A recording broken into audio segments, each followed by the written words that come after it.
샬롬 반갑습니다. 오늘은 우리 성경 공부 세 번째 시간인데요. 오늘 우리 함께 배울 주제는 우리를 향한 하나님의 놀라운 계획에 대해서 같이 말씀을 통하여 배워보기를 원합니다.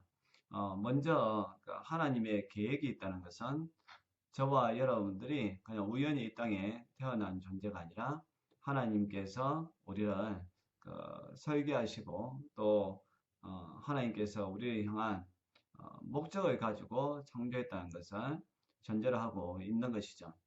하나님이 우리를 향한 계획이 무엇일까요? 첫 번째는 하나님은 우리에게 평안을 주시려고 한다는 겁니다. 예레미야 29장 11절입니다. 우리 예레미야 29장 11절 말씀을 찾아보겠습니다. 나 여호와가 말하노라. 너희를 향한 나의 생각은 내가 하나니 재앙이 아니라 곧 평안이요 너희 장래에 소망을 주려 하는 생각이라. 네. 우리 하나님께서 이렇게 말씀하셨습니다. 너희를 향한 나의 생각을 하나님이 아시는데 재앙이 아니라 곧 평안이다 라고 이야기합니다. 다르게 이야기하면 우리가 하나님을 믿을 때에 우리 마음속에 참된 평안이 있다는 것이죠. 또 하나님이 그것을 원한다는 겁니다. 그러한 계획을 가지고 계신다는 거죠. 그래서 저와 여러분들이 이 땅에 우리에게 뭔가 일시적으로 평안을 주는 것들이 있고 또 그런 많은 유혹들을 받기도 합니다. 연예인들은 어떤 주사를 맞고서 또는 약물 복용 그런 것을 통해서 간혹 위안을 얻으려고 하는 그런 사람들 있고요. 또 우리들 가운데는 먹고 마시는 거, 또 쇼핑 그런 것을 통해서 잠깐 우리가 마음의 안정을 찾기를 원하는 그런 경우가 있습니다. 그러나 진정한 마음의 평안은 어디에 있느냐? 하나님 안에 있다는 것, 주님 안에 있다는 것, 그것을 기억을 해야 한다는 것이죠.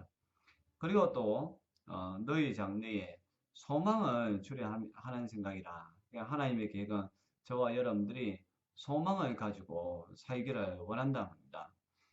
세상은 많이 지금 발달을 했는데요. 근데 사람들에게 물어보면 사람들은 소망보다는 절망에 더 많이 빠져 있고요. 미래에 지향되기보다는 현실에 안주하는 것, 그런 것을 많이 보게 됩니다. 세상에 대해서 소망보다는 비관적인 그런 생각을 많이 가지고 있는 것을 보게 되는데요. 그럼 우리가 하나님을 믿으면 언제나 우리는 소망을 가지고 살 수가 있습니다. 히브리서 11장에도 보면 많은 믿음의 사람들을 갖다가 그 성경이 열거하고 있는데 그 사람들의 한결같은 특징은 뭐냐 하면 하늘에 하나님께서 하늘의 상을 바라보고 또 하늘에 있는 집을 바라보면서 소망을 가지고 살았다라는 사실입니다. 그래서 이제 이 땅에 있을 때에 여러 가지 고난과 어려움, 괴로움도 있지만 그러나 그들은 그런 가운데서도 감사하고 기뻐하고 찬송하면서 살 수 있었던 것은 그들이 소망을 가지고 사는 사람들이란 것이죠. 여러분 이스라엘 백성들이 가나안 땅에서 가나안 땅에 들어가기 위하여서 애굽 땅에서 우리 하나님께서 모세를 통하여서 이끌어내셨는데 여호수아와 갈렙은 가나안 땅에 대한 확실한 소망을 가지고 있었습니다. 그러나 이제 나머지 10명의 정탐꾼들은 가나안 땅의 소망보다는 미래에 대한 불안감이 더 많았죠. 결과는 어떻게 되었습니까? 미래에 대한 불안감 또 현실에 대해서 안주하기를 원하는 그 사람들은 강야에서 헤매다가 인생을 마쳤습니다. 그러나 여호수아와 갈렙은 결국 이제 그 가나안 땅, 약속의 땅까지 들어가게 되는 것이죠. 그러니까 우리가 하나님을 믿는다는 것은 우리가 소망을 가진다는 그러한 사실입니다. 또 하나님이 그렇게 우리에게 소망을 주시는 분이라는 거죠. 그래서 하나님이 우리를 향한 계획 가운데 첫 번째가 우리에게 평안을 주시고 소망을 주시는 그런 계획을 가지고 있다는 것입니다. 그래서 여러분들이 하나님을 잘 믿음으로 말미암아 하나님의 그러한 계획, 여러분들 마음속에 평안이 넘치고요. 또 여러분들 삶의 소망을 가지고 살아갈 수 있기를 바랍니다. 그리고 두 번째, 어, 우리를 향한 계획이 무엇이냐라고 했을 때, 하나님께서 예수님을 이 땅에 보내셨는데, 예수님을 이 땅에 보내신 것은 우리를 구원하시기 위해서 보내셨습니다. 요한복음 3장 16절과 17절 한번 찾아보겠습니다. 요한복음 3장 16절, 17절. 하나님이 세상을 이처럼 사랑하사 독생자를 주셨으니 이는 그를 믿는 자마다 멸망하지 않고 영생을 얻게 하려 하심이라. 하나님이 그 아들을 세상에 보내신 것은 세상을 심판하려 하심이 아니요 그로 말미암아 세상이 구원을 받게 하려 하심이라. 아멘. 하나님의 계획 가운데 또 하나는 예수님을 이 땅에 보내셔서 저와 여러분들이 구원받기를 원하고 있다는 사실입니다. 이것이 하나님의 놀라운 계획이죠. 그래서 예수님이 독생자이신 예수님을 이 땅에 보내시고 또 우리 죄를 위하여서 십자가에 달려 돌아가셨습니다. 그래서 누구든지 그 예수님을 믿는 사람은 심판을 받는 것이 아니라 구원을 받게 된다라고 말씀하고 있는 거죠. 그래서 예수님만이 우리가 구원받을 수 있는 유일한 길이라는 것을 알아야 합니다. 예, 세상에서는 예수님이 아닌 다른 것들이 또 많이 있고 또 인간들끼리 서로 화합하며 살자라고 그렇게 이제 이야기하고 있는데요. 여러분 역사적으로 봐도 그렇고요. 현 세대에 흘러가는 것도 그것도 그렇고 사람과 사람이 합평하며 산다는 게 결코 쉽지 않습니다. 부부가 같이 살아도 얼마나 많이 싸우는지 모릅니다. 심지어 가장 평화로운 공간이라고 할 수 있는 교회 안에서도 때로는 분쟁이 일어나는 것을 볼 수가 있습니다. 그래서 사람과 사람이 하나가 되어서 화합하고 또 사람이 다른 사람들을 구원해 준다는 것, 그거는 절대 불가능한 것입니다. 우리를 구원해 줄 수 있는 분은 오직 예수 그리스도 한 분밖에 없다는 것, 그것을 기억을 해야 됩니다. 오직 예수님을 통하여서만 저와 여러분들이 천국에 갈 수 있다는 것. 이것이 하나님의 그 계획 가운데에 있다는 거죠. 저와 여러분들이 이러한 놀라운 하나님의 계획을 잘 아셔서 예수님을 믿고 구원받을 수 있기를 바랍니다. 그리고 세 번째, 하나님이 우리를 향한 계획은 어떤 거냐 하면요. 마태복음 11장 28절에 있는데요. 마태복음 11장 28절 한번 읽어보겠습니다. 수고하고 무거운 짐진 자들아 다 내게로 오라. 내가 너희를 쉬게 하리라. 하나님은 우리의 무거운 짐을 내리고 우리에게 쉼을 주시려고 하시는 분이라는 겁니다. 여러분 사는 게 쉽나요? 어렵나요? 저도 목사지만 가끔 제가 하는 일들 또 내가 책임져야 하는 어떤 우리 목양의 일 또 한 가정의 가장으로서 그런 아버지의 그런 역할, 남편의 역할, 또 아직까지 이제 어머니 모친이 계시니까 자식의 역할. 여러분 그 일을 감당하려고 하면 결코 쉬운 게 아닙니다. 이 땅을 살아가는 게 참 만만치 않다는 것을 저 자신도 여러 번 느낍니다. 어떤 우리가 일적인 측면에서 본다면 결코 세상은 만만한 그리고 결코 쉬운 그런 공간이 아니죠. 그러나 비록 일들이 많다 하더라도 또 산적해 있는 그런 문제가 많다 하더라도 우리가 예수님에게로 가면 우리가 예수님 안에 있으면 우리가 쉼을 누릴 수 있다는 거죠.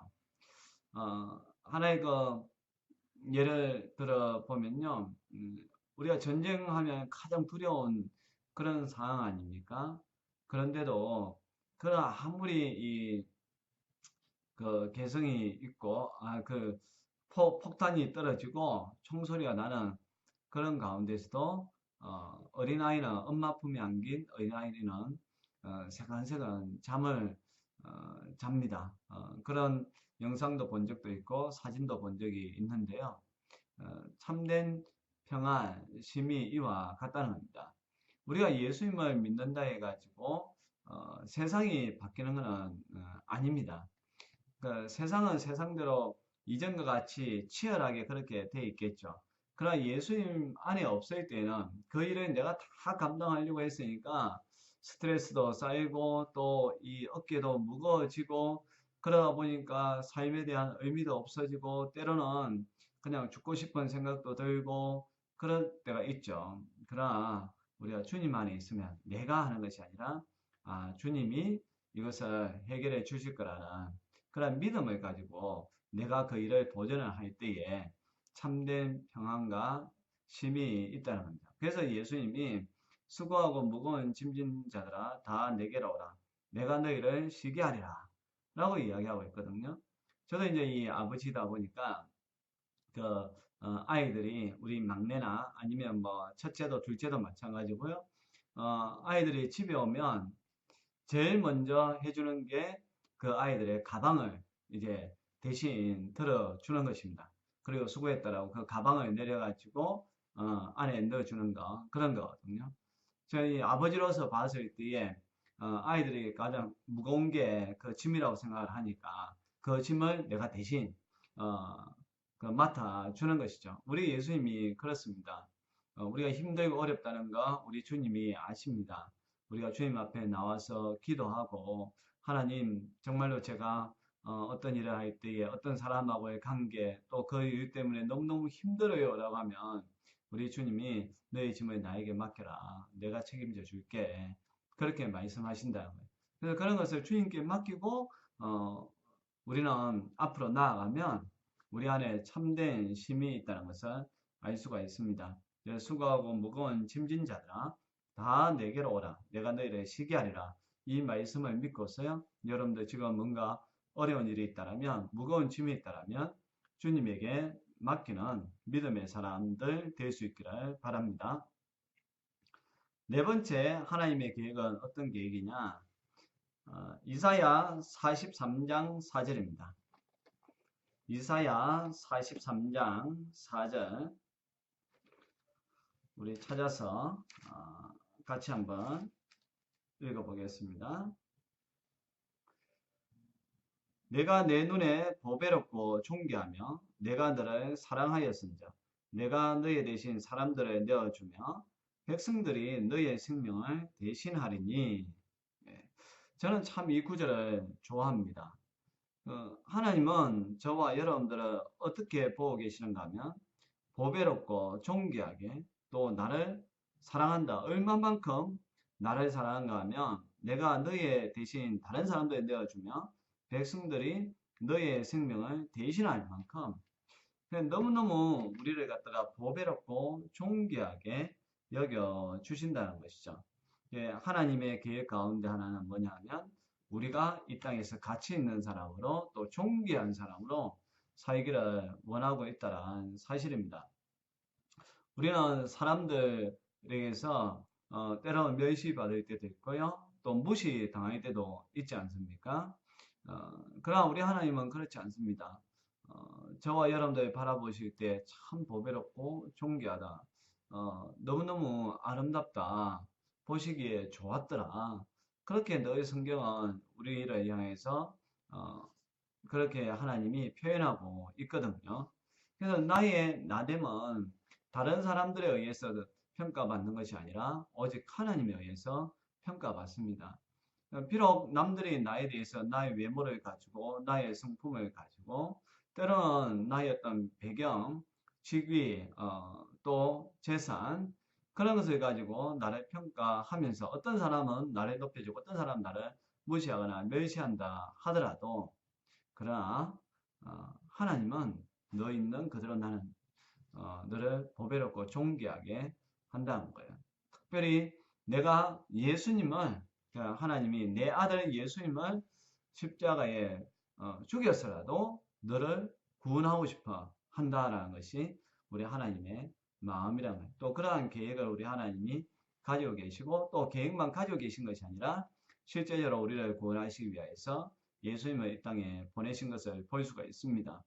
여러분 혹시 다른 사람들이 여러분들에 대해서 평가할 때에 상처를 받고 또 그것 때문에 내가 외롭다든지 힘이 없고 혹시 그렇다면 오늘 이 성경 말씀을 꼭 기억했으면 좋겠습니다. 그리고 할 수만 있다면 오늘 그 이사야 43장 4절 말씀은 외워 놓으시면 좋을 것 같습니다. 내가 내 눈에 보배롭고 존귀하며 내가 너를 사랑하였은즉 내가 너희 대신 사람들을 내어주며 백성들이 너희의 생명을 대신하리니.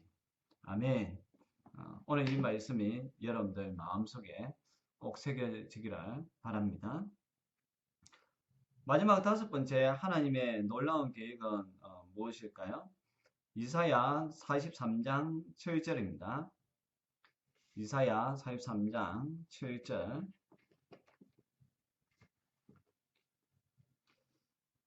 같이 읽어봅시다. 내 이름으로 불려지는 모든 자, 곧 내가 내 영광을 위하여 창조한 자를 오게 하라.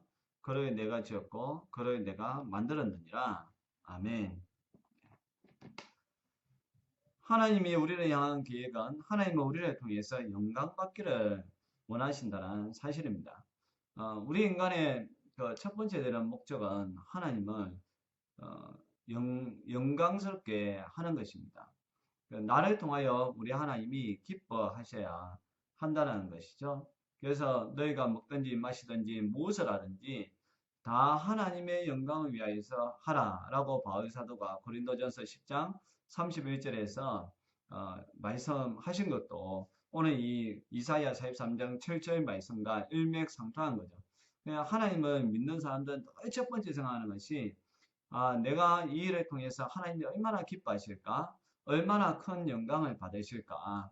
그것을 늘 자기의 어떤 삶의 기준에 첫 번째로 삼는다는 것이죠. 또 하나님이 그렇게 우리가 살아가기를 원하고 있다는 사실입니다.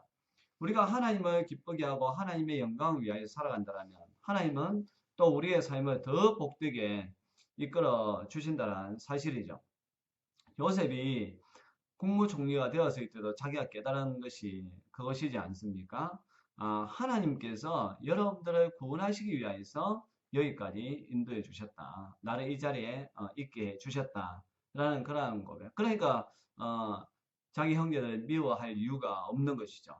하나님의 계획 속에서 내 삶이 여기까지 왔으니까 내가 형제들을 미워할 이유가 없고 도리어 내가 이 자리에 있는 것이 형제들을 갖다가 구원하기 위하여서 유대 민족을 구원하기 위한 자리라고 생각을 하고 또 실제적으로 이제 그렇게 구원의 손길을 내미는 거죠. 그래서 하나님의 영광을 위하여 쓰임 받는 것을 볼 수가 있습니다.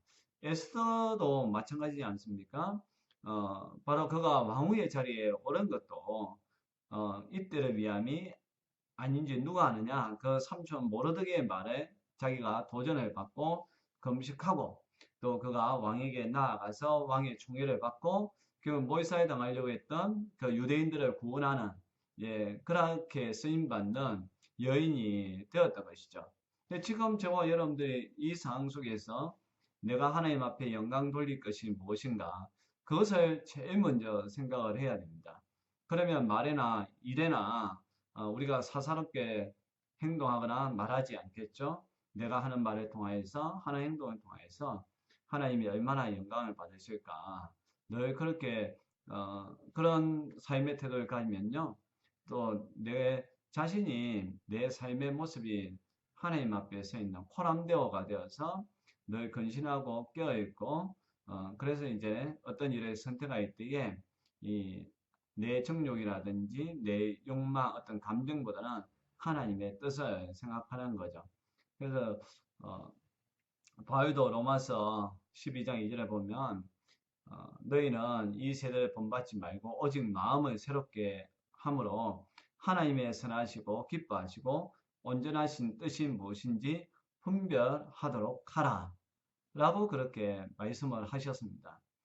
모든 믿음의 사람들이 이제 이런 것을 깨닫고 나니까 결국 우리 인생이 사는 것이 하나님의 영광을 위해서 사는 것이구나. 하나님의 뜻을 잘 알아야 되겠다. 그렇게 결단하고 사는 것을 볼 수가 있습니다. 우리를 향한 하나님의 계획 5가지 살펴봤는데요. 첫 번째가 하나님은 우리에게 평안과 소망을 주시는 계획을 가지고 있다는 겁니다. 여러분의 마음속에 평안과 소망이 있기를 바랍니다. 그리고 두 번째, 하나님께서는 저와 여러분들이 구원받기를 원하신다는 거죠. 그러한 계획을 가지고 계셔서 예수님을 이 땅에 보내주셨습니다. 우리가 예수님을 잘 믿음으로 말미암아 모두들 구원받을 수 있기를 바랍니다. 세 번째는 우리가 참심을 누리기를 원하고 계신다는 것이죠. 그 참심은 우리가 주님에게로 갈 때에 주님이 내 짐을 대신 져 주심으로 말미암아 참된 심을 누릴 수 있다라고 이야기하고 있습니다. 여러분들 힘들고 어려운 거 있으면 이 시간 주님에게 맡길 수 있기를 바랍니다. 그리고 네 번째는 하나님은 우리를 보배롭고 존귀하게 하시고 또 사랑해 주신다는 사실입니다. 그렇게 되기를 원하고 있다는 거죠. 그러니까 우리는 다른 사람들의 시선이나 평가가 중요한 것이 아니라 하나님 앞에 있는 내 모습, 여러분 그걸 기억하셔서 절대로 그 자존감이 무너지는 것이 아니라 더 자존감을 가지고 살 수 있기를 바랍니다. 그리고 이제 다섯 번째는 우리 하나님은 저와 여러분들 통해서 영광 받기를 원하는 그러한 계획을 가지고 있습니다. 여러분들 어떤 일을 선택할 때에 어떤 말을 할 때에 내가 하는 이 행동과 이 말이 하나님 앞에 영광이 될 것인가 한 번 더 생각을 하시고 행동하시고 또 말을 할 수 있기를 바랍니다. 오늘 함께 배운 말씀을 한 번 더 복습하시면서 여러분들이 하나님의 놀라운 계획 안에서 살아갈 수 있기를 바랍니다. 감사합니다.